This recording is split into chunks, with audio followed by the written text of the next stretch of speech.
Likely harm एक छोटा सा फ्रेज, ऐसे कोई बहुत ज्यादा डॉक्यूमेंटेड नहीं है फ्रेज।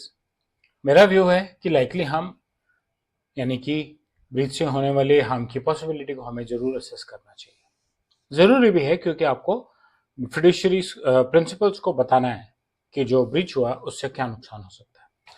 मेरे यूट्यूब चैनल पे आपका स्वागत है, जिसपे आप लगातार डेटा प्राइवेसी पे नया कंटेंट देखते हैं। और आज हम बात करने वाले हैं कि जो ब्रीच हुआ है उससे क्या नुकसान हो सकता था, है या हो चुका है। जरूरी है, क्यों चेक करना जरूरी है? हमें मालूम होना चाहिए कि जो ब्रीच हुआ उससे नुकसान हुआ कि नहीं हुआ, है ना। नुकसान नहीं हुआ तो अच्छी बात है, हुआ है तो एग्जैक्टली क्या ब्रीच हुआ और क्या नुकसान हुआ है, ये अगर प्रिंसिपल को पता होगा या क्या नुकसान होना पॉसिबल था, ये अगर प्रिंसिपल को पता होगा तो वो करेक्टिव एक्शंस लेके अपना नुकसान बचाने की कोशिश करे।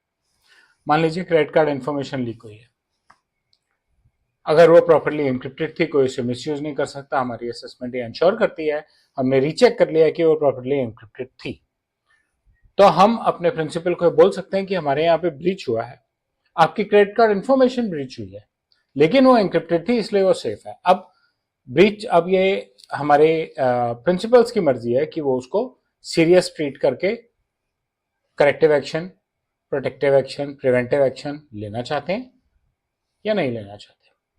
और हाँ, अगर उस ब्रीच से हमें कोई नुकसान हुआ है, वो क्रेडिट कार्ड इन्फॉर्मेशन एनक्रिप्टेड नहीं थी, इन्फॉर्मेशन लीक होने से लोगों का क्रेडिट कार्ड मिसयूज हो सकता है, तो जल्द से जल्द प्रिंसिपल्स को पता लगते ही वो अपना कार्ड ब्लॉक करा सकते हैं और नया कार्ड रीइशू करा सकते हैं। इसलिए हमारे लिए हार्म असेसमेंट करनी बहुत जरूरी है। हार्म असेसमेंट यानी कि हम असेस कर रहे हैं कि हमारे पास किस टाइप का डेटा था जो ब्रीच हुआ है, डेटा किस टाइप का था, उसकी सेंसिटिविटी क्या थी, किस कंटेक्स्ट में था वो ब्रीच, और इंडिविजुअल्स पे उसका पोटेंशियली क्या इम्पैक्ट आ सकता है। ये बातें हमें पता होनी बहुत ज्यादा जरूरी है, तभी तो हम बता पाएंगे। और ये हमारी एक ऑब्लिगेशन है एज अ फिड्यूशियरी कि हम ये बता सकें कि हमारे यहाँ से ब्रीच में जो डेटा गया है उसका पोटेंशियली क्या मिसयूज हो सकता है।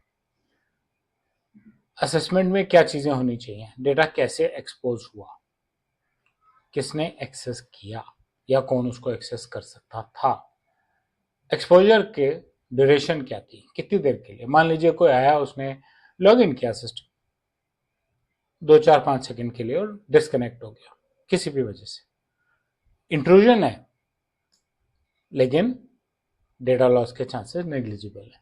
2 4 सेकंड में ना वो स्क्रीनशॉट्स ले पाया, ना वो डेटा इतने क्लियरली पढ़ पाया कि वो इस्तेमाल कर ले। वो पर्सनल डेटा का मजाक थोड़ी हो रहा है, ठीक।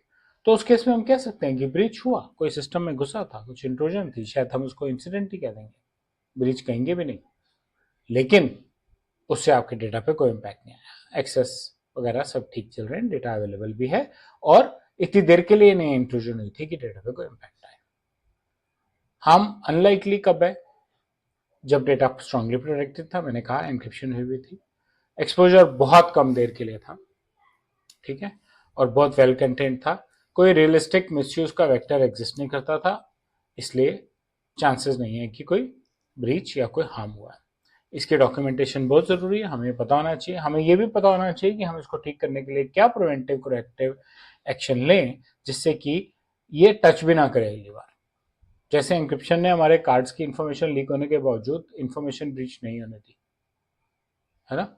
तो हमें ये ऐसी चीजें अपने पास नोट भी करनी चाहिए, डॉक्यूमेंट भी करनी चाहिए, जिससे कि अगर अगली बार दिक्कत आए तो हम प्रोएक्टिवली रेडी हैं कि अगली बार हम दिक्कत ही नहीं आने देंगे, सिस्टम पूरा कंट्रोल में है। नेट में हार्म असेसमेंट डीपीटीपी का एक कोर है, किसी भी रेगुलेटर का कोर है, क्योंकि अगर आप यही नहीं बता पाएंगे कि नुकसान क्या हुआ तो फिर आप कैसे प्रोटेक्ट करेंगे मुझे।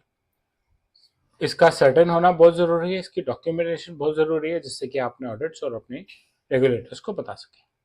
हार्म असेसमेंट पे लाइकली यहाँ पे सिर्फ इतना ही। मुझे उम्मीद है आपको कंटेंट अच्छा लगा होगा। मेरा लाइक आइकन दबाएं, मेरे चैनल को सब्सक्राइब करें और अपना फीडबैक कमेंट सेक्शन में शेयर करें। धन्यवाद।